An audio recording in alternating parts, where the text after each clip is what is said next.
Guys আমার হাতে আছে সবথেকে পছন্দের গান উডপেকার, আর সামনেই আছে একটা ইউটিউবারের ফুল স্কোয়াড। এখন বলতেই পারেন আমি কেন পিছনে দাঁড়িয়ে আছি, আসলে এটার কারণ হলো টিমমেট বলতেছিল ডেঞ্জার মারতে দাও না, ফুল স্কোয়াড আমি মারি, আমি ক্লিপ হয়ে যাবো ভাই প্লিজ। এটা স্টিমার স্কোয়াড, মারতে দাও। আশা করি বুঝেই গেছেন টিমমেট 1 ভার্সেস 4 করবে বলে পিছনে দাঁড়িয়ে আছি। তো দাঁড়িয়ে তাদের ফাইট দেখতেই ছিলাম, হঠাৎ করে ইউটিউবারটা প্যাক থেকে বেরিয়ে এসে প্রথমে আমার একটা, এরপর আরেকটা টিমমেটকে ডাউন করে দেয়, আর পেছনে আমি শুধুমাত্র একা বেঁচে আছি। যদিও আমার ফাইট নেওয়ার থেকে হাসি পাইতেছিল বেশি, তাও কি আর করার, ফাইট তো নিতেই হবে।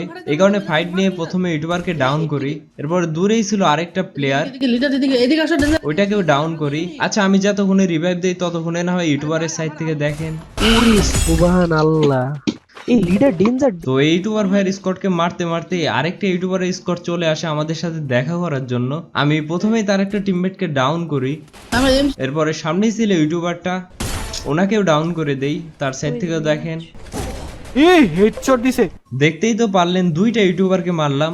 ভাবছিলাম কন্টেন্টটা মোটামুটি ভালোই হয়েছে, কিন্তু পরিপূর্ণ হইতেছিল না। ঠিক তখনই প্রথম ইউটিউবারটা এসে আমাকে ডাউন করে দেয়। ডাউন করার পরে ইমোট হবে। আশা করি বুঝেই গেছেন তার টিমমেট ইমোটও দেখাইলো। এখন ইমোট যেহেতু দেখাইছে, তাই রিভেঞ্জ নেওয়ার জন্য আমি আবারও এখানে আসি। এসেই ইমোট দেখানো প্লেয়ারটাকে অনেকটাই ড্যামেজ দিয়ে দেই, কিন্তু ভাগ্যটা হয়তো বা খারাপ ছিল, যার কারণে প্লেয়ারটা ডাউন হয় না। এরপর একটু সামনে এসে আরেকটা প্লেয়ারকে ডাউন করে দেই। ভাবছিলাম এটাই হয়তো বা রাশ করার সুযোগ, আর সামনেই আছে ইউটিউবারটা। কিন্তু আফসোসের বিষয় হলো ইউটিউবার ভাইটা ছিল ব্রিজের নিচে, আর আমি করতেছিলাম ব্রিজের উপর দিয়ে রাশ। যাই হোক, এরপর দেখেন একজন পালান দে সম্ভব না, আর বাঁচা সম্ভব না। ডেঞ্জার না